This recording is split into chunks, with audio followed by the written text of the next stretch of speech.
Hey foodies, it's Mihaela from Blondelish.com, and today I'm going to show you how to make mini pavlovas. This is a meringue-based dessert with a crisp crust and a soft light inside, usually topped with whipped cream and fresh fruits.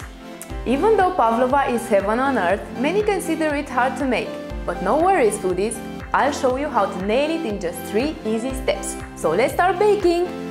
First step is making the meringue.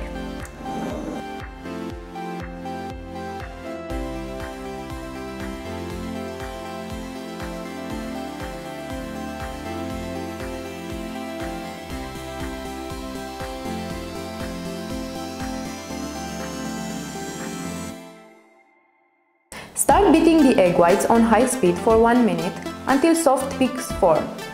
Then gradually add the sugar, whisking continuously on high speed for 10 minutes or until stiff peaks form. Stir in the lemon juice, vanilla and cornstarch, then whisk on low for another 15 seconds to incorporate them. Transfer the meringue into a piping bag.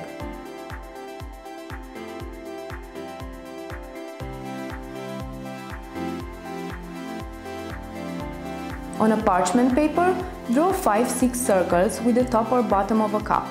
The diameter will dictate the size of your pavlovas. Pipe the meringue and shape it like a bird's nest.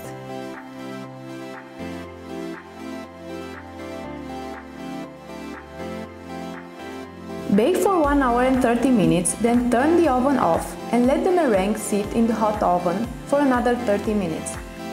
Don't open the door to peek. While it bakes, I'm just gonna pour myself a glass of wine. Just kidding, let's make the whipped cream, which is also step number 2. To make the whipped cream, we need super cold whipping cream. Add it to a bowl together with vanilla and sugar. Whisk continuously for medium-low for about 10 minutes or until stiff peaks form. Keep it in the fridge until ready to use. Third and final step is assembling the pavlovas.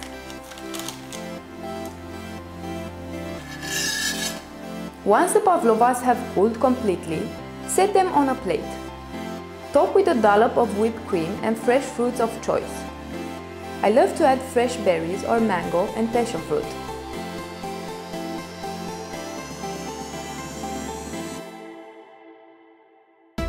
The final touch. Some fresh mint leaves. This dessert is perfection. To get the full recipe plus tips and tricks, just click the link in the description below or go search it on Blondelish.com. Oh, and don't forget to hit the subscribe button down below to be a part of my amazing community of foodies.